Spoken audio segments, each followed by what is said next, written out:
Good afternoon, ladies and gentlemen. My name is Owen Gagare, and I'm the Advocacy and Capacity Building Director at Interwatch. And I'd like to welcome you to this meeting today, where we're discussing the media situation in Botswana.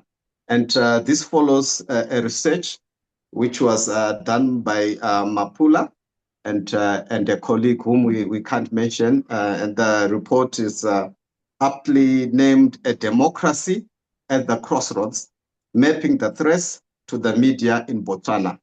So we want to discuss that, and we'll give Mmapula an opportunity to speak about her findings. And we'll have panelists who can then add meat and bones to the research. But before we do that, I just want to introduce Interwatch and what we do. Basically, Interwatch is a South African registered organization registered in 2022, which is dedicated to research, policy work, and advocacy to strengthen public oversight of state and private intelligence agencies in Southern Africa and around the world. So you find that we've done quite a lot of work around. We've done research around issues such as surveillance and so forth, and also produced some manuals on safety and digital issues for journalists and other activists and activists. I mean, so we are doing a lot of work around that area. Besides that, we are also working with the media to capacitate and also to strengthen them in issues around security, digital security, fiscal security, and so forth. Today, I'm joined by some colleagues from Interwatch. We have Herbert Moyo. Herbert is our journalism and research director. And basically, the project that we are doing today is the one who oversees this kind of these kinds of research. We also have our office manager, Sisipo, who will be also controlling things behind the scenes and helping us during this meeting. And we have our executive director, is well known in the region, PS Pigo, but I'll ask PS to briefly introduce himself before we go on to the panelists. Thanks, Owen, and greetings to colleagues. I won't take long. I am really very fresh to Interwatch. I joined last month, in the middle of the month, so I'm 4 weeks in, so to speak, on the job and learning fast. This is a huge opportunity, I think, for anyone at working in this space to learn a lot more about the evolution of tech and how tech is playing a role in surveillance in the private and the public sector. And Interwatch, as Owen has made clear, is a very small organization, and we're still very much in the process of growing and developing. And we welcome this opportunity to release and have a discussion on this report today. It's one of 7 reports on the state of media in the region, focused in Southern Africa for this set of reports. We do have a wider geographical mandate on the continent, and obviously to tie developments in the global arena around surveillance and tech in these spaces. We're very keen to foster a conversation about the issues and the difficult issues that are raised in these kinds of reports. We are not simply writing reports and throwing stones and rocks at the state and state institutions. We want to be able to engage and foster a conversation. And I think, feedback from participants during and after this process is going to be very helpful in each of the locales where we operate to help guide how best to promote discussions. Things are, and opportunities are very different in the spaces that we operate in, and we know that for some of the constituencies that we work with, human rights defenders, investigative journalists, and so forth, issues are not easy. So We're very keen to be part of civil society initiatives that can help scaffold a raising of awareness and understanding of the issues on the table, and, as I say, to get a conversation going, to shine a light on these issues and to disseminate these materials to make sure that they get in front of the right people. Thanks very much for the opportunity, Owen, and over to you. Okay, thanks, PS, for that. And maybe just to add just a little bit onto what PS had said, it's true. We are doing our part. Besides producing these reports, we have colleagues who are part of this meeting who also attended our capacity building workshops. We had one in South Africa, and Herbert, our journalism and research director, went around with experts to each of these countries to do in-house training, and the program was quite a success. So besides producing the reports, we are actively involved in capacitating journalists, and we even as we do this dialogue, we are keeping our ears open so that we see where we can strengthen, where we can train, where we can collaborate with like-minded organizations. But anyway, enough about Interwatch. Today, it's not about Interwatch. We want to discuss the situation in Botswana, and we have Mmapula Molapong is I hope I pronounced that one correctly. She's the co-author of this report. Mmapula, may you kindly greet the rest of the colleagues here and also introduce yourself.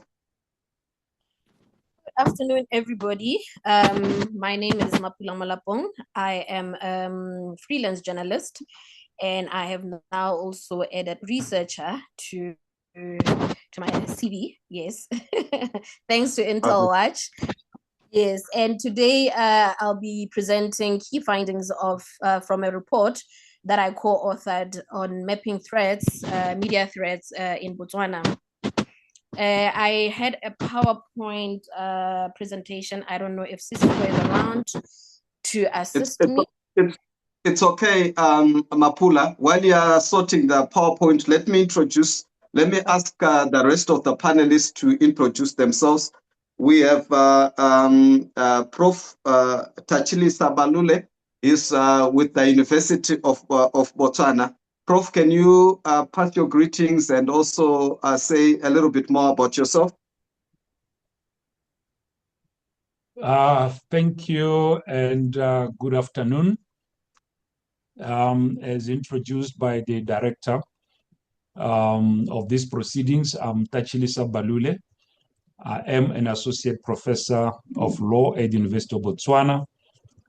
Currently, I am the deputy dean of research, engagement, and postgraduate studies in the Faculty of Business, Economics, and Law at the University of Botswana. I have done quite a bit of research on the issue of generally on media freedom, freedom of expression, and lately I've also done a bit of work on surveillance and its impact on fundamental rights and freedoms of the individual. Thank you very much. Thank you so much. And we have the right person in the house with who's done research on surveillance, media freedom, and this is basically what we're talking about. But we also have a journalist, a seasoned journalist, very experienced, Kabo Ramasia. Kabo, may you kindly introduce yourself? Thank you so much. Let me take this opportunity to greet everyone who has joined us today. My name is Kabo Ramasia. Kabo Ramasia wears many hats, but today I'm going to put on that of a journalist. I've worked in the industry for over 10 years now. I've been with the Business Weekly, Patriot on Sunday, currently corresponding for Miri and a German-based publication called Africa Süd. where I do coordination of special issues. And also, I belong to the MISA Botswana institution, where I serve as a board member. And also, lastly, I'm part of the University of Botswana as well, under the Corporate Affairs Department. But my views today do not represent the University of Botswana, but that of the journalist and the MISA Botswana board member, where I play within that space. Thank you. That's great, Kabo. Thank you for being on this panel.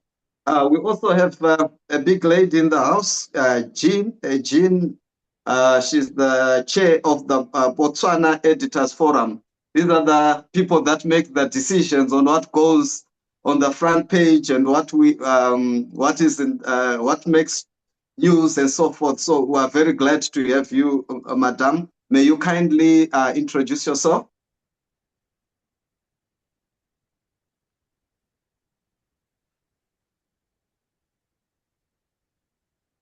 Good afternoon. Good afternoon. Am I audible? Yes. Okay. Yeah, thank you very much for inviting me to this forum. My name is Jeannie Olesitse. I'm a journalist. I have over 20 years experience in journalism. I'm a broadcaster. I am currently the chairperson of the Botswana Editors Forum, and also the Treasurer General of the Africa Editors Forum. So yeah, I bring with me a lot of experience of news anchoring, broadcast in both radio and television, and now dabbling on online as an editor for an online publication called Snapflash, as well as a co-publisher of that platform. I thank you. Thank you so much, Jean. It's our pleasure to have you here. We're looking forward to hearing from you and the rest of the colleagues on the platform. So, Mmapula, back to you. May you kindly tell us about your research and what you found out to kickstart discussions. And before she does that, colleagues, everyone is free to contribute in this engagement. You can write your questions, and we can then amplify them, or you can raise your hand, and Sisipo on the lookout for those raising hands, so that we give you a chance to speak, to ask questions, to contribute. Let's just be civil about it and have a nice time talking about this. We don't want it to be a talk show. At the end, we want to come up with something concrete. We'll look at what this report brings out as recommendations, and also what colleagues in this on this platform think can be done, who can be approached, what action can be taken. So, Mmapula, over to you. Thank you so much, Owen. I will start with a very simple but important question. And this is press freedom in Botswana really as strong as we believe it is? And this question guided our entire research. Botswana is widely respected as a stable democracy, as most of you might know, known for peaceful transitions of power and strong institutions. But our can you hear me? Yes, we can hear you. Oh, okay, sorry about that. But our research shows that there is another side to this story, one that is often overlooked. This report was commissioned by Intel Watch, and it took about 6 months to complete.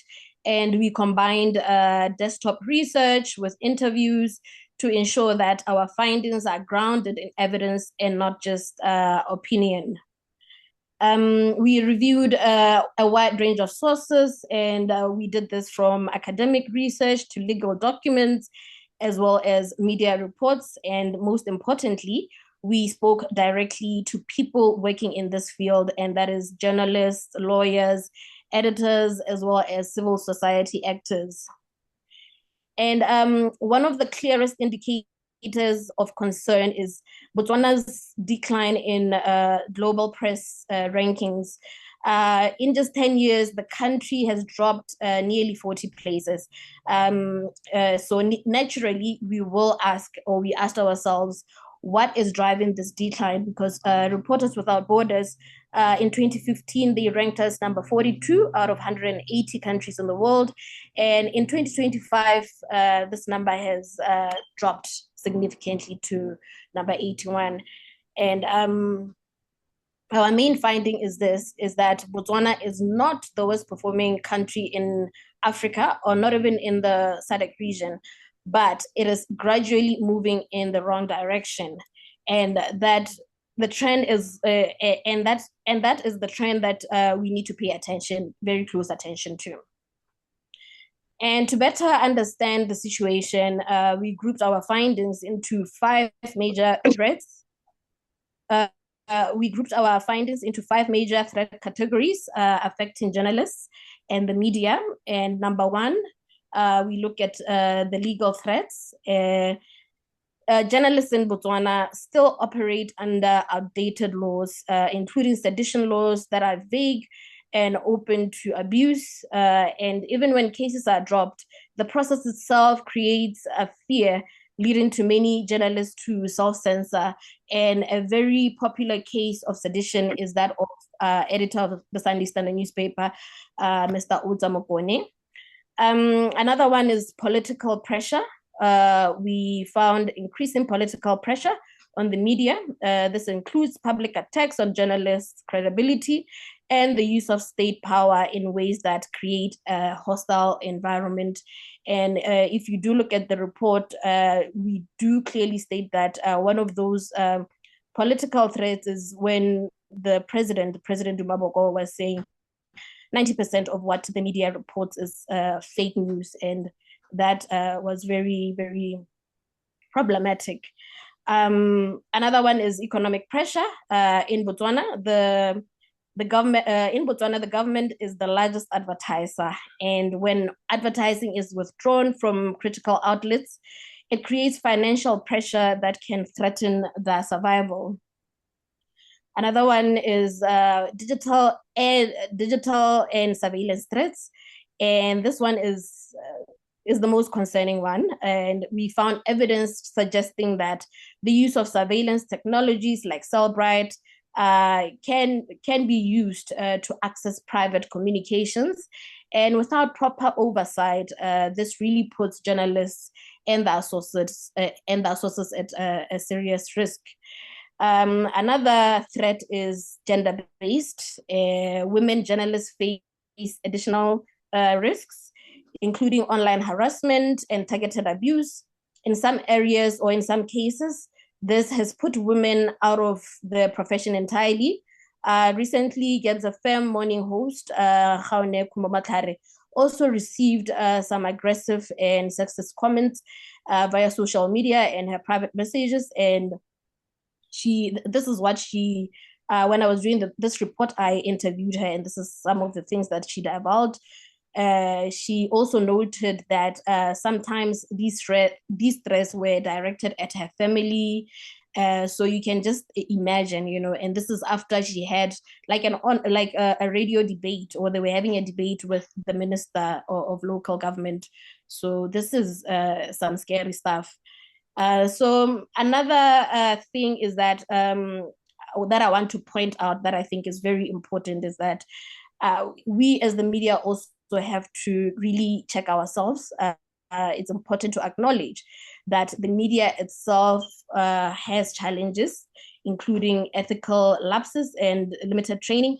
And also I point this out because of recent, not even of recent, even in the past, we've had journalists putting out stories that are not true, and then we've seen media houses retracting or writing rebuttals to such stories. So in that sense, we also have to take accountability. So there is, however, a potential opportunity to reform. I believe the proposed media bill could strengthen the sector by promoting independence, accountability, and support for journalists. And this media bill, I understand, it will be presented in the winter session of Parliament around July. And our report also offers practical recommendations from legal reform to improving transparency and protecting journalists.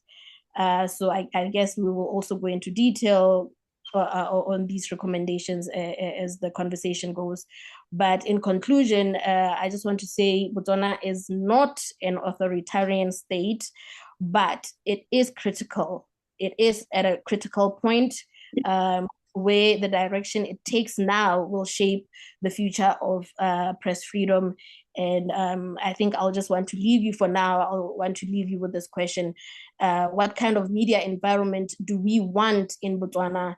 What kind of media environment do we want to see in Botswana in the next 10 years or so? Because the decisions we make today will define that of the future. Thank you so much, and I will wait for your questions or comments. Thank you.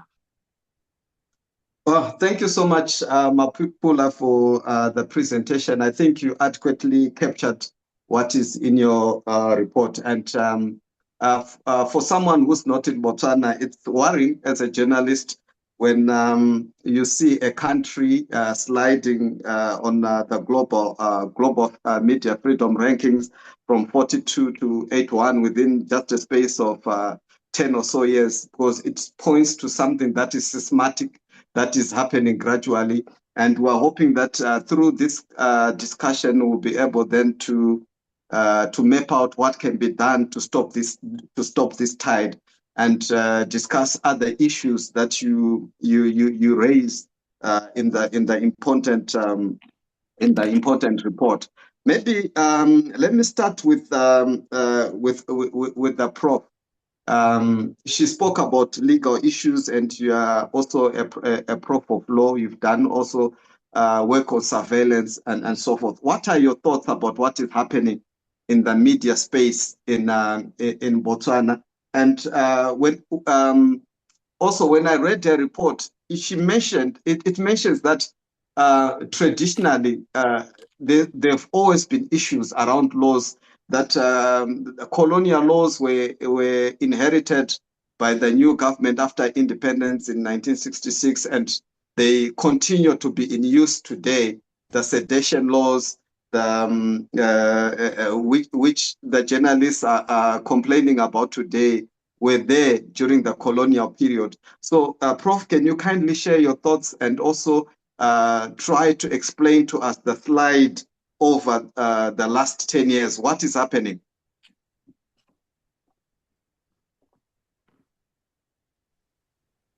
Right. Thank you, Director. And let me also take this opportunity to appreciate the report that my sister Mmapula Molapong has just shared with us. And specific to the question that you are raising, it is true that we do have quite a number of laws. Some of them are of a colonial relic that adversely affect media freedom. And as you correctly point out, some of these laws include provisions on sedition, criminal defamation, publication of false and alarming news, etc. These are really known, but I would have thought that perhaps in the presentation, we should perhaps have highlighted what we consider to be the most severe threats to freedom of expression in the country and at the moment. Yes, we do have these laws, but in my assessment, they do not pose that much serious threat to freedom of expression. What we are facing perhaps today is actually abuse of surveillance by law enforcement agents, by journalists.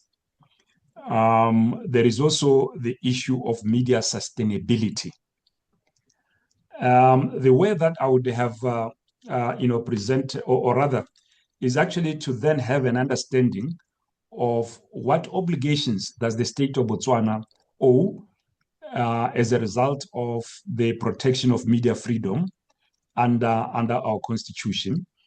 One of the emerging issues is that this protection entails a positive obligation on the part of the state to create a conducive environment for the full enjoyment of media freedom.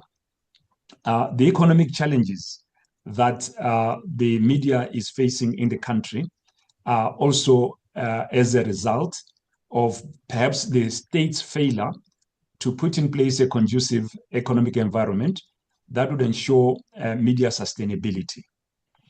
And then the other threat, and I must say here, allow me to be the devil's advocate, which I think my sister would, which she presented in a very diplomatic way.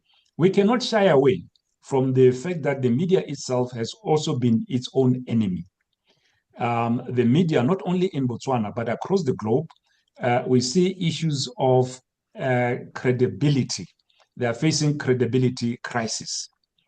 Yes, I know that people, especially from the media, took offense when the president alleged that the media, 90% of what we are reading is actually what he referred to as, fake news. It is, in my view, an exaggeration on the part of the president, but the truth is the media itself is also facing an inward challenge of credibility. Almost, we are marching towards 60 years of independence. We don't see anything in place, any self-regulatory mechanisms that we see in place, which are intended to promote ethical reporting in the country. So yes, I think that is another challenge which we need to to interrogate. That the media also remember that the protection that the media is accorded under international law, under the constitution, is subject to the proviso that the media is acting responsibly. So the media therefore has duties and responsibilities in their reportage. I think I'll pause here for a moment. Well, thank you so much for highlighting those issues. And yes, I agree with the Prof and also with Mmapula that, the media, as the media, sometimes we shoot ourselves in the foot, so to say, and even give the gatekeepers an opportunity to intervene, especially if we are not credible, if we are not professional. So we also have to look at ourselves in the eye. And fortunately, we have someone representing MISA, we've got someone representing editors, and we'll be able to speak about those issues. We'll also ask about the viability concerns. And this is not for Botswana only, it's happening, I think, globally, and it's even worse in Southern Africa, whether it's South Africa, Zimbabwe, Mozambique, the issues of viability and the technological disruptions and how that has disrupted traditional revenue models. It's a big issue throughout the region, throughout Africa, and even globally. So yeah, we need to speak about that. But we also need you, Mmapula, your report speaks about the need for self-regulation, and I'm discussing this point first because we need to look at ourselves in the eye to say, are we being ethical? Are we being credible? Where are the efforts to have self-regulation in Botswana? What is stopping self-regulation? And I don't know if my brother from MISA can help to answer that question. Okay, thank you, Director. I think in terms of media regulation as to where we are right now, I'd want to believe that for the longest time, the media was operating under some sort of a hybrid model whereby the state comes up with statutes which guide how the media is supposed to operate, and also the media, to a greater extent, was under what we call self-regulation, where we know that they adhere to whatever tenets that are there. But the challenge with Botswana that we have experienced over the years, I think, has been the collapse of the council, the media council, which used to be there, and also in terms of statutes, which sort of clearly give an indication of the media environment. I don't think there've been really so much oppression from the state. That is why Mmapula, when she presented at first, she said that the situation in Botswana was not as bad as compared to other countries. But I would also want to add that the issue of regulation now faces a threat because we are in the era of digital media. There's mushrooming of your social media platforms, your podcasts, and your online media, be it your radios and your televisions, and that is where now regulators are having this conversation as to what modality do we put in place to really see to it that all these different sets of media producers fall within the ambit of regulation. But for the longest time, I would say that we have really been self-regulating, although some have really advantage of it to say that now that we are self-regulating, we can do as we wish. Because earlier on, when the professor was speaking, he mentioned something like the media was at times its own enemy. This would do. We would to an extent would agree that the media is its own enemy, especially when you look at issues like accountability. The media has to be accountable to what it reports, and sometimes the reports that go on, and you see a newspaper can run maybe a headline which is sensational and which is not factual, or which is not true, and when maybe people rebut or they are called to make corrections and all that, then it becomes a question of whether now that particular media house is being abused or not. But to be fair and honest to most of the media practitioners or to the journalists in Botswana, I think most of them have really done so well in terms of trying to really self-regulate. I think the challenge mostly is with these online platforms that we've been beginning. And also, might I add that lastly, there is this proposed media bill, which is yet to be discussed in Parliament. I think Professor Balule was part of the task team that was tasked with coming up with making some recommendations to the government as to what laws should be put in place in order to guide the media industry. So I think maybe with the adoption of that media bill after it is debated in Parliament, that is where now it will be clear as to where really do we meet each other as the media and as government in terms of how the media is supposed to be regulated. Also keying in the aspect of digital media, which is now in the picture. Okay. All right, thank you. But I'm keen to know from the panelists, what in your view has contributed largely to Botswana dramatic fall on the global press freedom rankings?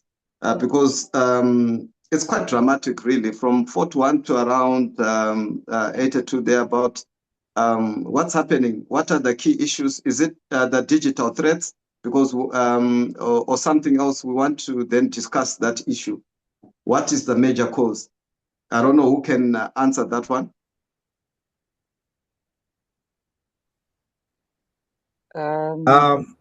Okay, Jeannie, you can go. Good afternoon. All right. There are multiple reasons why there are changes in the media landscape in the country. We saw in the lead up to the last elections, there was a lot of tension between government and the media.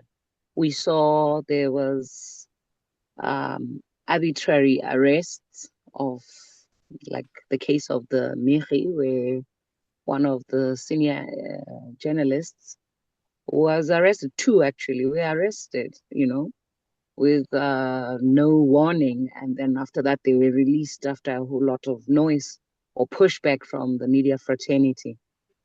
But, those are some of the reasons why we saw the rankings drop. We heard a lot of public utterances from government officials against media houses. We saw legal cases with high quantums. Just last year, we saw a case from the former vice president against The Voice newspaper, where he publicly stated, "I will take you to the cleaners," saying it in vernacular, which is what he said publicly. So you see, when that happens, then the public perception or those who are viewing the media from outside are more likely to downgrade it. Not to mention when there was a new government in place, when we were there was a whole lot of high expectations, considering that the president of the country has been and continues to say he is a defender of the press. But the things he said in the honeymoon period were contrary to what we expected. Mmapula cited some of them here when she started in her presentation.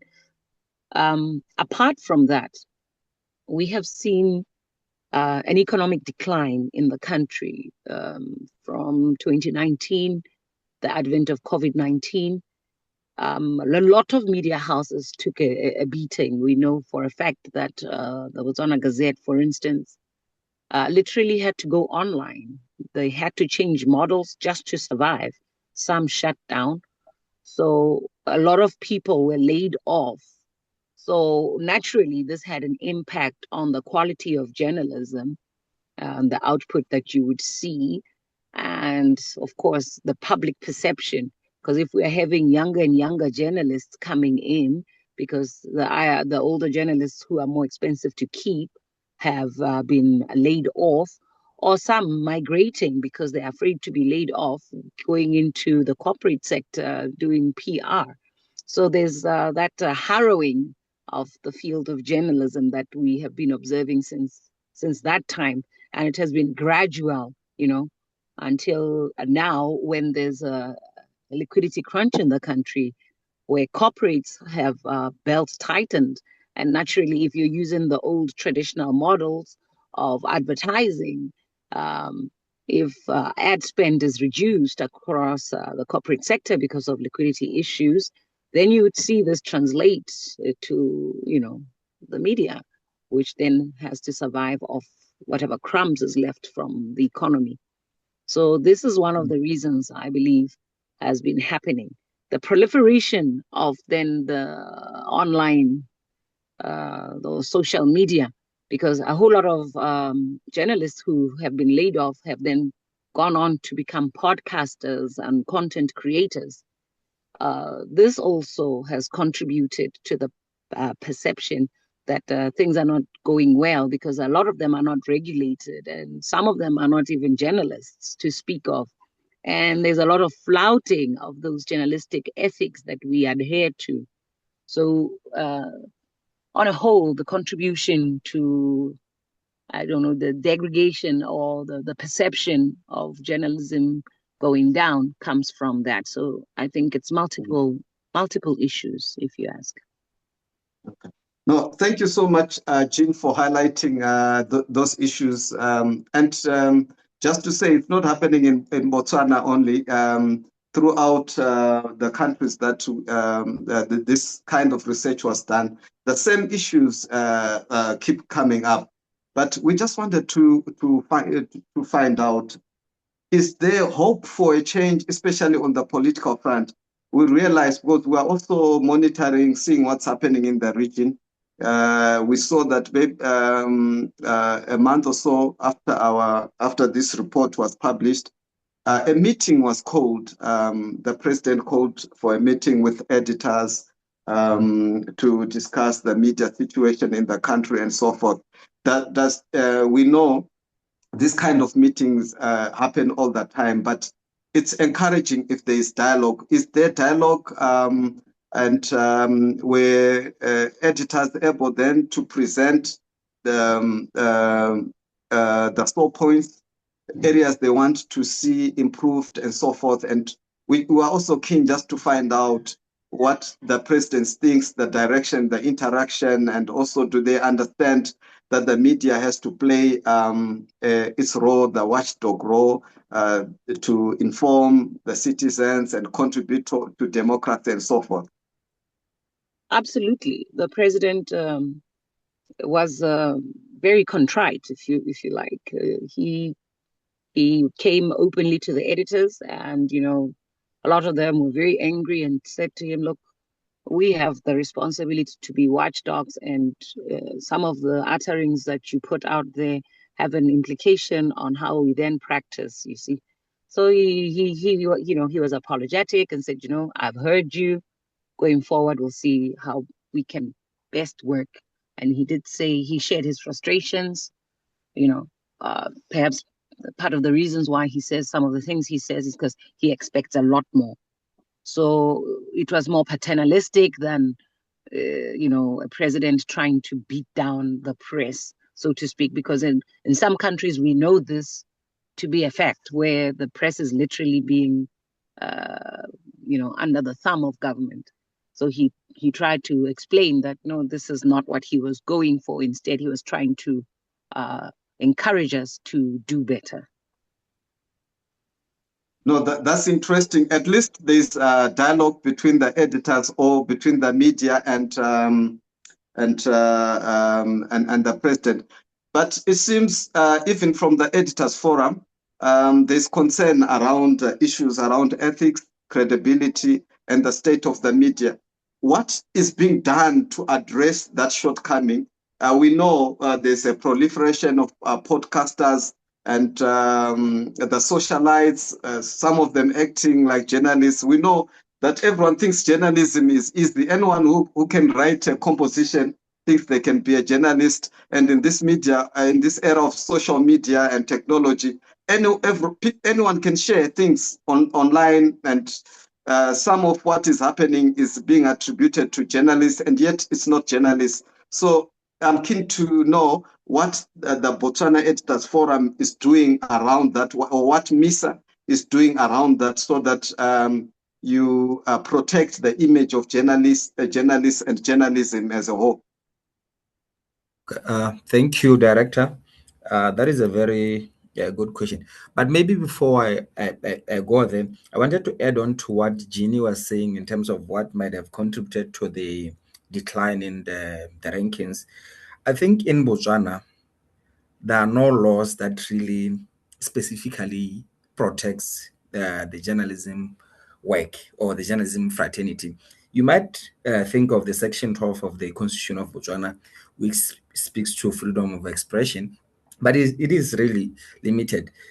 Most of the laws that are in place that have been there since time immemorial, they really sort of work against the media or journalism. You can speak to the Section 44 of the Corruption and Economic Crime Act, which criminalizes journalism, that a journalist cannot report on anything that the corruption agency is still investigating. You can speak to the Penal Code subsection 192 up until 199, which speaks to criminal defamation, even where now, people are taking advantage through this slap lawsuits, and also there's this issue of state surveillance, where the intelligence unit called the DIS, I think they've been really, having a total disregard for the journalism profession, whereby they can just walk into the newsroom and arrest editors and reporters, and when they are asked to show their their warrants, that they say that that they arrest warrants themselves. I think that speaks to impunity and maybe a sense of them being above the law, or being told they were above the law, and also maybe a lack of understanding as to what really journalism does in society and how other institutions should really relate with journalists, or the media, because we have never said that journalism was above anybody in society. All we are saying that journalism exists as a fourth estate, which does its checks and balances, and which exists to be a watchdog of society. So all this hostility that is always coming from maybe politicians, and nowadays I think there's this new word called fake news. I don't know whether everybody understands the meaning of what fake news is.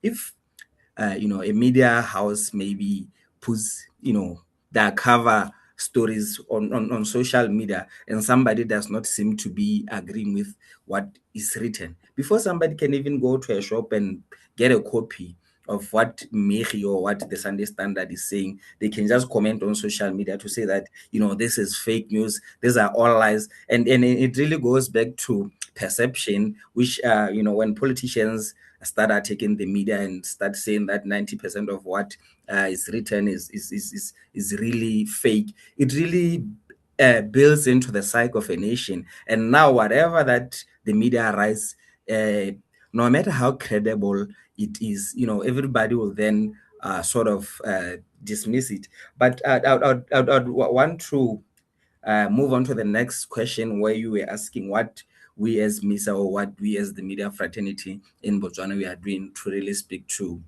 to address all these credibility issues. I think due to the limited funding or budgetary constraints, there's more that could be done. But as and when organizations like yourselves avail this kind of funding and collaborate with your MISAs and your editors forums, we do conduct trainings to really workshop journalists on the importance of ethical reporting and fact checking and all that. I think the last one that we did as MISA was in during the elections. We through the the partnership with the IEC, we are conducting some workshops to try to enlighten the media as to how they can really approach these sensitive issues of election reporting. And through partnerships, we really try to conduct workshops as and when those funds are available. And we really plead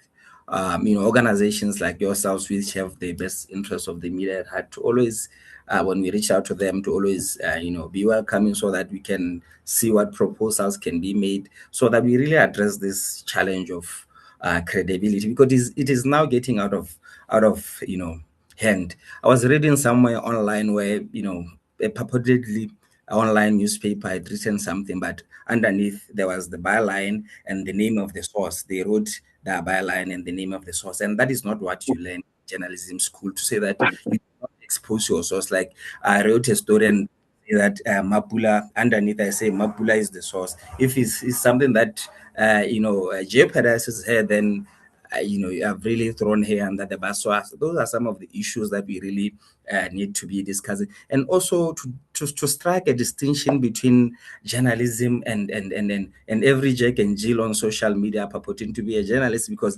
there's citizen journalism, for goodness sake, that we really have to distinguish between, and we are not saying that it should not be there, because it broadens up spaces for democracy and all that, but we have arrived at a time where we have to strike a distinction between who a journalist is and who a commentator online is. Thank you.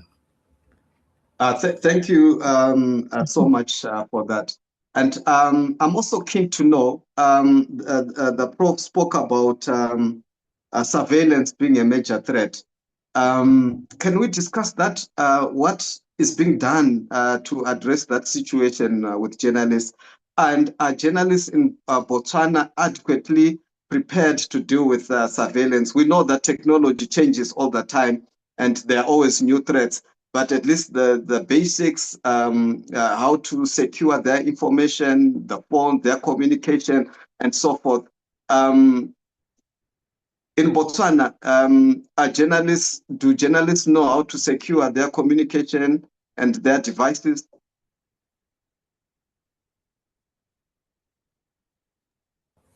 Okay. I think that is the aspect of the training that is lacking, and would appreciate if maybe any technical partner would come on board to either partner with the Editors Forum or MISA to really get this kind of training to the journalists themselves, because I think we have been, just because of limited resources, newspapers are really struggling, and you can imagine such kind of maybe technologies are expensive to introduce within our setups in our newsrooms, and then also maybe the lack of technical know-how also is an inhibiting factor as to know what means of communication can you use. Can you use WhatsApp? Can you use Telegram or whatever, which is more safer and cannot be and has got better encryption when you are talking to a source, and to avoid all those issues of surveillance. But to be quite honest, I don't think that is what we are strong in here, and that is why, for the better part of the media's existence here, the threat is always that the intelligence is always after you, even when maybe they are not, because it is the perception that is there. And like Mmapula was saying, Mmapula in her report, she says that they came up with evidence to that effect. So if we could maybe get training on such issues to know how do you safeguard your email communication, your Facebook pages, so that when they come and they seize your computers, they seize your cell phones, and maybe they don't find anything, because it really compromises our work. You can imagine when the Miri editor was arrested alongside his reporters. They seize their cell phones and they go through their phones, and you can imagine how sources are then compromised from that act, even when they say they're acting on national security, but it really jeopardizes journalistic work to a greater extent. Okay, Prof, you've got your hand up. Just chip in. Oh, sorry. Prof, your hand is up. May you speak? Thank you, moderator. I just wanted to raise two issues from the interjection made by my brother Kabo Ramasia, because he seems to suggest that Section 12 of the Constitution does not adequately protect media freedom in Botswana. My view is that it is not a problem of the Constitution. It is a problem of the attitude of the judiciary. And also to caution that the laws by themselves, I mean, they cannot be, or you can't enact laws to cover all aspects about media freedom. And it's an aspect that you actually then leave to the courts, to be proactive in expanding and recognizing the ambit of the right to freedom of expression, obviously drawing from international developments, international law. So I don't think it's really a question of the Constitution, it's a question of the attitude of judges. Now, the other issue that I want to raise is SLAPs a problem in Botswana? I'm not sure whether there is evidence really to prove that strategic lawsuits are a problem in Botswana, unless maybe are cases where prominent people are bringing defamation. But still, under that, I would also say there is the defense of reasonable publication, which I must say has not been really successful in Botswana, precisely because our journalists then fail the test of whether or not they adhered to the principles of responsible journalism. So I just want to know whether is strategic lawsuits a real problem in Botswana, whether there's evidence to that effect. Thank you. Thank you so much, Prof. Madam Editor, maybe you can take that one up, because I think the report suggests that SLAPs are a problem in Botswana increasingly. Well, it depends. It is increasingly because it is more expensive, but in terms of actual numbers, they're not that many. But if it's more than the usual numbers, you'd say increasingly. So I suppose it is relative to where we began. But yes, we are seeing more and more people being emboldened and taking the media to the courts, increasingly suing for defamation, increasingly suing. So before, for me, perhaps my experience was more under broadcasting. We would get complaints and they would go to the broadcaster, Bokra, and then you'd have to answer to how you dealt with a complaint from the public that you misrepresented or something like that. So there was less lawsuits. You would be able to deal with the misunderstandings. If you had to republish, you would do that without having to go the route of a lawsuit where you defamed someone, because then it would be a correction, which we encourage in journalism ethics anyway. So yes, indeed, we're seeing a lot more of that now. But then again, we're seeing more players in the media field. Like I said earlier, more and more journalists are getting into the field. I mean, the barriers of entry are much less. I mean, if I decide to become a journalist today online, I don't need to apply for a license and pay lots of money, hundreds of thousands of pula, as it were, if I wanted to start a radio station. Today, I go online, I open a page, and boom, I am producing my audio. I am producing my video. So some of these things have allowed a lot of these, the quality, some of which will not be so great, because there are more entrants in the field of journalism. So yes, you will see some that are not that good, but you'll also see great journalism coming to the fore. So it's a balance. For me, I have to agree with the prof in terms of, I have to agree that the constitutional provision of media freedom has allowed us to practice, and the interpretations have always been up to us as how we have worked with it. But the legal provisions that are not necessarily conducive for a free and fair press, they need to really be looked at. So I do agree with Mmapula that, for example, some of the provisions in the penal code need to be reconsidered. I mean, considering now the times have changed. Thank you. No, thank you so much. I've got a question in the inbox from Brenna, who's asking if any media organization in Botswana has a defense fund for journalists to cover legal fees, etc., when arrested.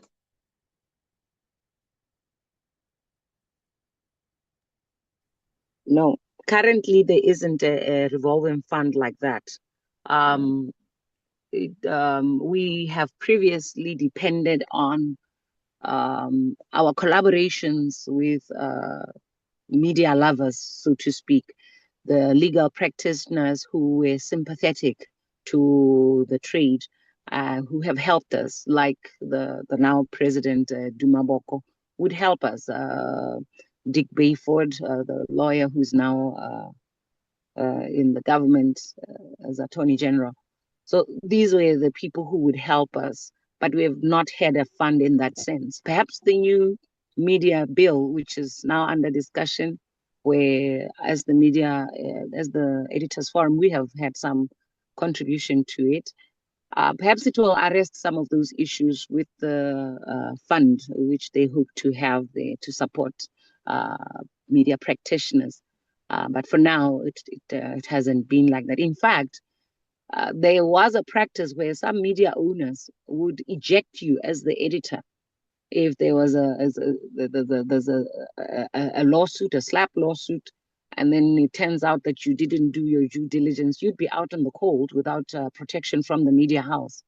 I can cite a few cases where the editor found himself in the cold, iced out, so to speak, and you have to bear the cost of whatever legal fees.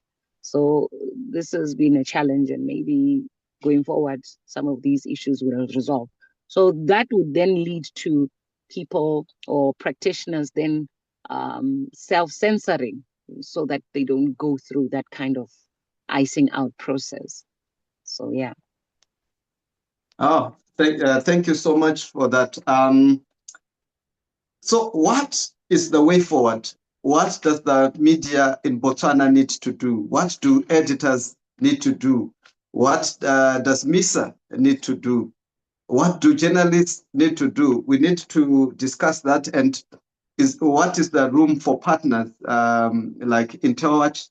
What do partners need to do to make sure, to stem this slide and make sure, one, there's professionalism and that journalists are adequately protected and that they practice the trade without any fear of being arrested, surveillance, and so forth.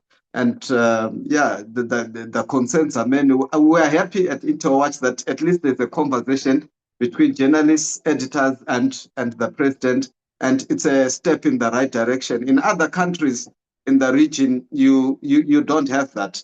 The report does say in Botswana, you don't get killed for your journalism, but there are threats, you are limited. But in other countries like Mozambique, journalists are dying for doing their kind of for doing their work. But this does not mean we must not act. The slide itself points to a need for action. So what action should we take? Maybe I'll invite each of the panelists, and maybe I can start with Mmapula. Mmapula, you can start with your recommendations, then we go through each of the panelists with what they think needs to be done. And colleagues are free. You can raise your hand. We'll be able to pick you up, or you can write a message and we'll be able to read it out. Mmapula? Okay, thank you, Owen. Some of our recommendations was to repeal or amend some of these colonial era and vague legislations like sedition, and to also decriminalize criminal defamation, and to also there is also this under the Criminal Procedure and Evidence Act of 2022, there was a provision of a controlled investigations committee, which was supposed to help people that are being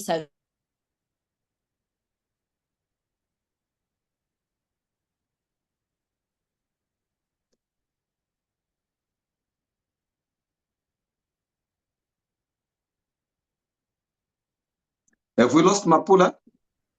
especially that has been done by the DIS and other law enforcement agencies. So we are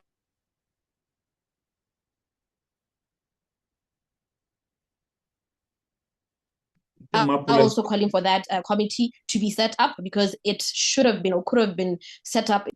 Are you able to hear me? Can you hear me? You are breaking, Yes, we can hear you now. Okay, yes, I was saying. I was saying we're also calling for that controlled investigations committee to be set up, because it could have been set up in 2022 and we're in 2026.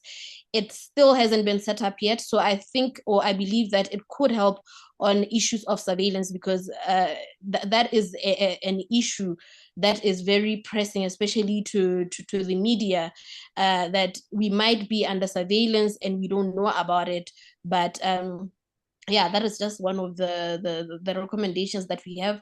We have a lot more, and we have written them down. I will share a copy of the report for those who don't have it, or a PDF, so that you can just go through it. But I believe these are just some of the recommendations that really come to my head right now that are very important. So yeah. Thank you, Mmapula. Prof, can you step in?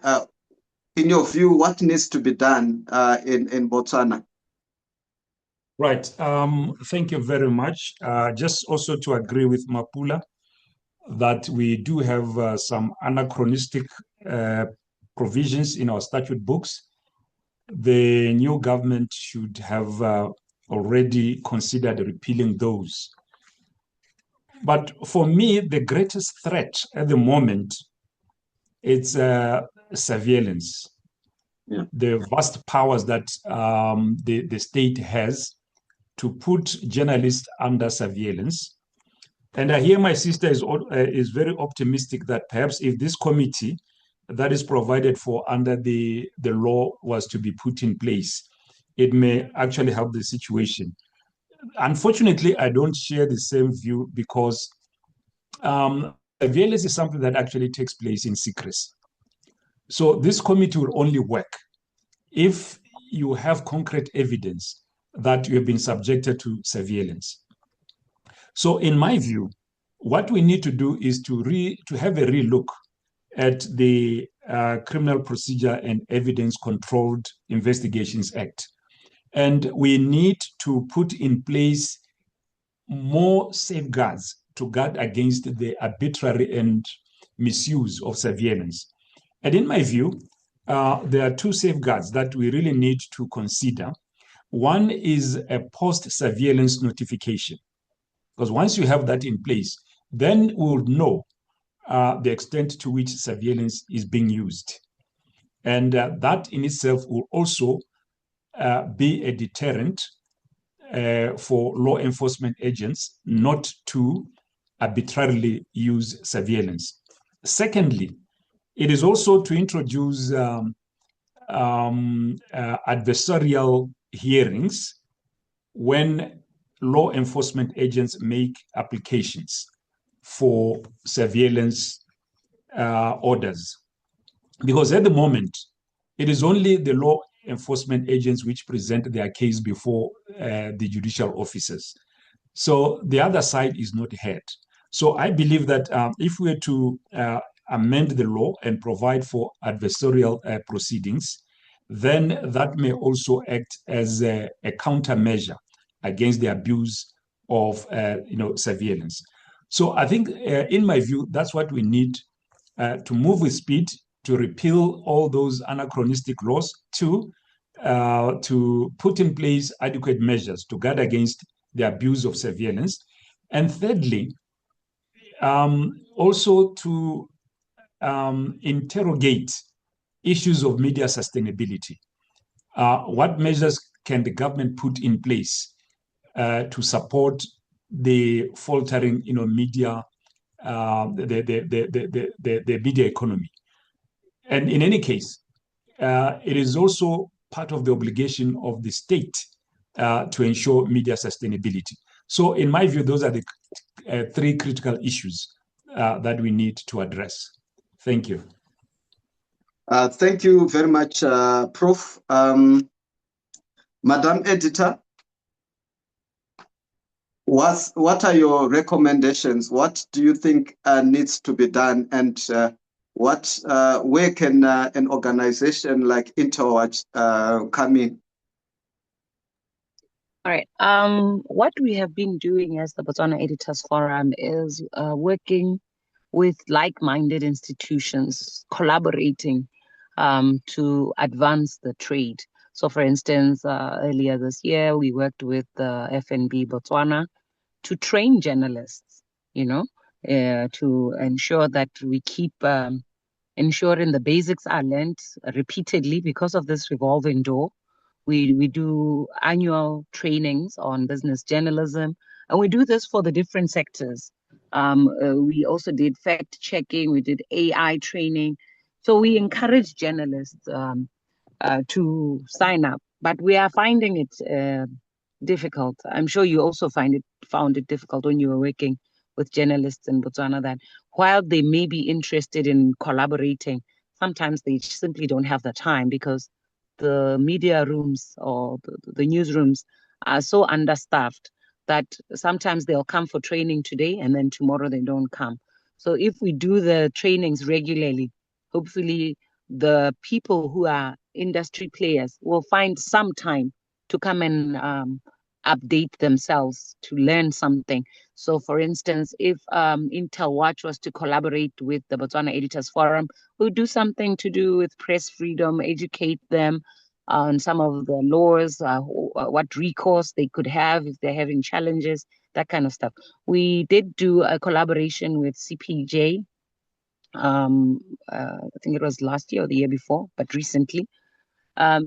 These initiatives help move the needle in the fraternity, keep us active and robust, and informing those who are coming behind us to sort of keep the torch burning. Thank you, Madam.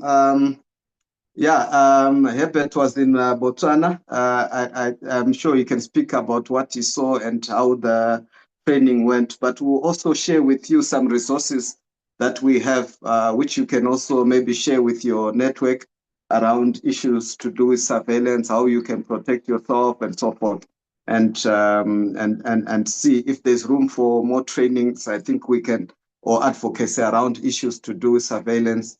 We'll speak more. It's good that we've connected, and we'll stay in touch and see how we can collaborate and help each other. My brother, what are your final? What are your thoughts on the way forward as a journalist and also as a person who's with MISA? An organization which also does advocacy for journalists and so forth. What do you think needs to be done in Botswana? All right. Thank you, Director. I think first and foremost, we must admit that Botswana media is at a crossroads. That is what we must accept.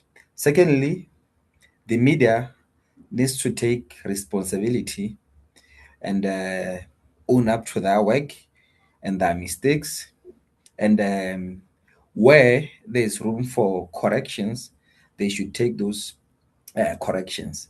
I think we are at times too defensive, when we are being criticized. But like any other organ in society, I think we are not infallible, and we are not immune from making mistakes. So all these credibility issues that have been raised in the past and presently about maybe junior reporters dominating the newsrooms, making sometimes sloppy mistakes whereby they can't even get somebody's name correctly, yet they were there listening to the introductions and all that. I think we need to really work on, improving the quality of our output or our work, such that when it is out there, people have got no reason to undermine our work as journalists. Secondly, I think there's more work that needs to be done from a civic education perspective, particularly when we inform, different stakeholders about the role of media, and that the media is not an enemy of anyone. I think most people harbor this perception that, you know, the media is the state, is the enemy of the state, of the people, and all that. But once you get to understand this animal called the media, then you get to realize that what it exists for.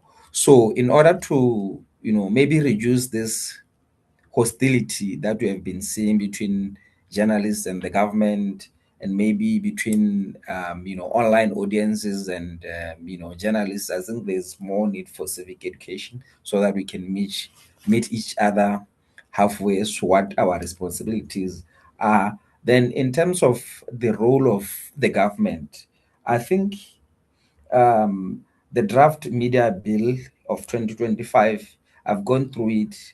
It really is a positive piece of legislation, because it looks at issues of media regulation, it looks at issues of, you know, accreditation, it proposes a media council, it proposes a media ombudsman who will be responsible for, you know, all these complaints that people have against journalism.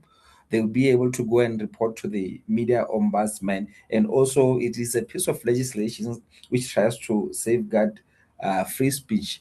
Over and above that, the draft media bill also proposes what we call the Media Development Fund, and that is why we as MISA have really been, you know, advocating, you know, for quite some time now. When we started the advocacy around, you know, maybe the government coming up with the Media Development Fund, I think the most obvious question was on the issue of capture, as to whether that will not amount to now government capturing the media, because there'll be some sort of funding which is coming from the government. But we're able to, you know, explain it from a perspective that, you know, this is something that you know, exists elsewhere in the globe, and you know, we could benchmark on global best practices, how countries which introduce media development funds were able to go about it without really jeopardizing the work of you know, journalists in the country. So I think we really look forward to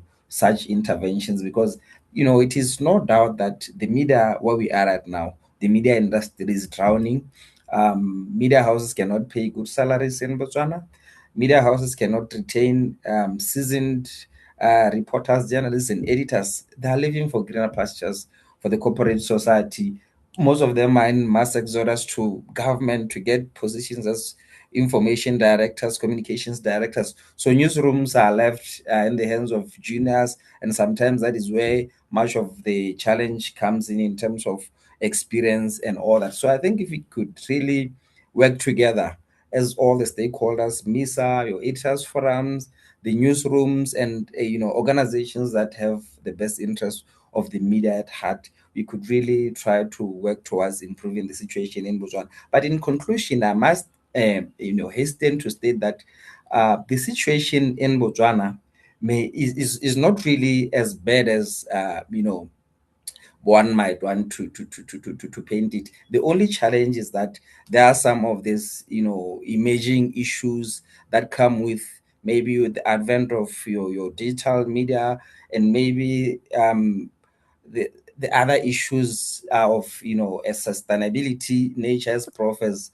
alluded before, because the media, you know, globally is facing this you know, economic crisis, whereby your BBCs are even, you know, cutting jobs, and you know, what more of us here in Botswana and, you know, in Africa. So those are the issues that we could really work towards addressing, so that we can try to reform the industry.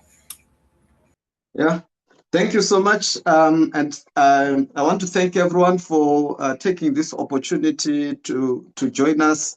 I know journalists are terribly busy, deadlines and so forth, but many people have invested their time to be with us, to contribute, to listen. And I'm getting messages in my inbox of people who want the resources that we have around surveillance and how it can be countered and so forth. I'm going to share that with those that sent me their emails, but I'm also going to share it with the Editors Forum and MISA so that they can reach to their networks and so forth. But in any case, if you don't get them, they are there on the Interwatch website. So I kindly ask you to go onto the website, just visit the website. What's the website, Herbert? What's the address? I think the easiest thing is to just type in Interwatch. It will come up. Yeah, if you type in Interwatch on your Google search, it will come up, and then you will see us with that black logo with the eye. Yeah, and then you can go through the sections. There is a particular section on reports and manuals. Okay. All right. Thanks so much, Piers, for your intervention. So it's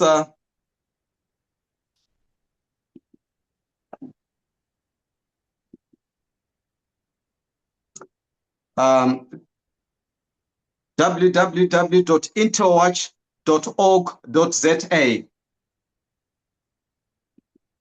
www.interwatch.org.za. So you can find it there, and you can also find all our reports, including this report on Botswana and other countries that we've done. Next week, during the same time, we're having a discussion on Mozambique, where the situation there is quite terrible. Journalists are actually being killed in the course of doing their work. So we don't want Botswana to get there. And if there's a slide, it's something that we worry about, and hope that tide can be stemmed as early as possible before you get to the situation of Mozambique or Zimbabwe, where some journalists are now in exile and others are in prison as we speak.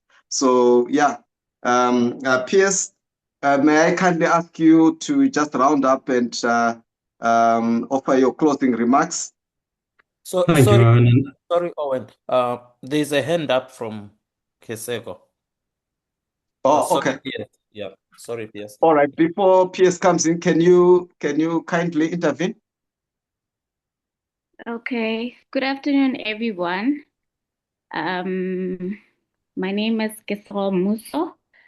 I'm a PhD student at the University of Botswana. So my question would go to Prof, as I have engaged with a couple of his work. I've read his work on media regulation, where he argues that it's essential for professionalism and also just public trust that the media itself has to take the primary responsibility for reform. I understand that and also agree that credibility matters, but I'm struggling with what feels like it's an imbalance.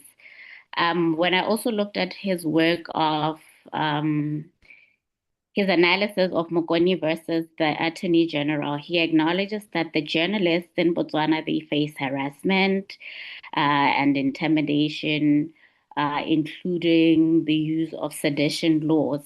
So at the same time, we could see that the media operates under real economic pressure and the risk of costly litigation, like Jean said earlier on.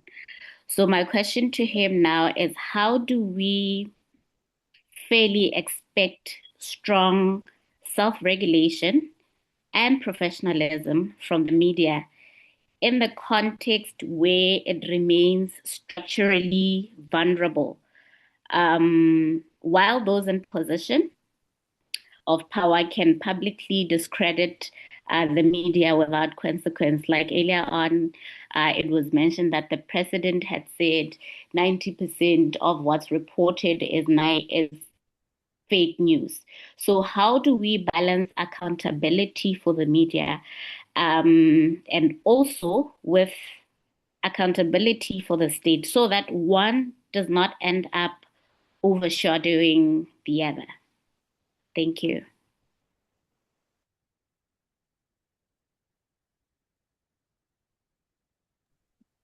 Hello, thank you very much, Ms. Musi.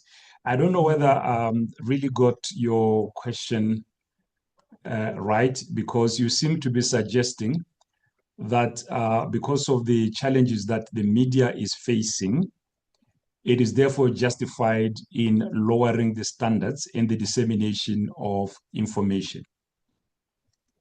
And if that's the question, then my response is no. Remember that the media has duties and responsibilities when it is disseminating the information. Now, if you look at the case of the Otsa Mokoni case, what Mokoni did in that case is not good journalism. It can never be defended because it was dissemination of falsities. So the view, therefore, is that while we do acknowledge that the media may be facing serious financial challenges, that does not excuse the media from adhering to the highest standards of professionalism, ethically. And I think this is where our media has failed. The Press Council of Botswana failed, which was actually a very good initiative by the media itself. And it was because of the failure of the Press Council to effectively regulate the media that there were attempts by the previous government to legislate for a regulatory council under the Media Practitioners Act of 2008, and then the Media Practitioners Association Act of 2024. I don't know whether I've really covered your question, Ms. Musi. Hi, Musi, are you happy? Yeah, no, that's fine. Thank you so much. All right. Thank you so much. And thank you, Prof, for attending to the question. PS, and I think we've come to the end of our meeting, basically. And I want to thank you once again for joining. As Interwatch, we're doing these meetings. We have 6 other meetings like this one, and we're listening and seeing what needs to be done and what we can include in our advocacy. And we're jotting down, including the issues that have been raised by colleagues in Botswana, like the need for to look at issues like surveillance, which is very, very critical. And the Prof put it as the #1 threat that is facing the media. And of course, the laws, some of them very archaic colonial laws, which were useful to the colonial regimes and are now even useful to the new governments. And we see that throughout the region. So yeah, we're going to have a sit down and see what can be done. P.S., may I ask you to just round up and give your final thoughts before we let everyone go? Thanks, Owen. I'll be very brief. Just to thank the Intel Watch team for putting this together and for those who presented and participated in the webinar. Thank you. Very rich discussion, really useful information that's been pulled into taking, I think, key aspects of this report forward. Intel Watch will be doing a follow-up report later this year on the situation in Botswana. So I think this gives us some really interesting leads to follow up with folk in country on a range of issues that have been profiled. And also anyone who wants to get onto Intel Watch's mailing list, contact us. We'll get the material out to you. This will mean that you get reports. You get the monthly newsletter called The Watcher, which gives you the latest updates on some of the key surveillance-related issues and the work of intelligence agencies on the continent. So we're hoping very much to continue building our presence and our collaborations with colleagues in the region. And we thank the folk from Botswana very much for this inaugural webinar, and look forward to continuing the discussion. Thank you so much. Thank you so much. And those who have sent me your emails, I'm going to give them to CCPO, and you'll be receiving the reports and also the updates, the regular updates that we do that peers are speaking about. Thank you so much. And may everyone have a good afternoon. Enjoy the rest of the day. Thank you so much, Owen. Thank you. Thank you, and goodbye to everyone. Thank you all. Thank you. Goodbye. Bye.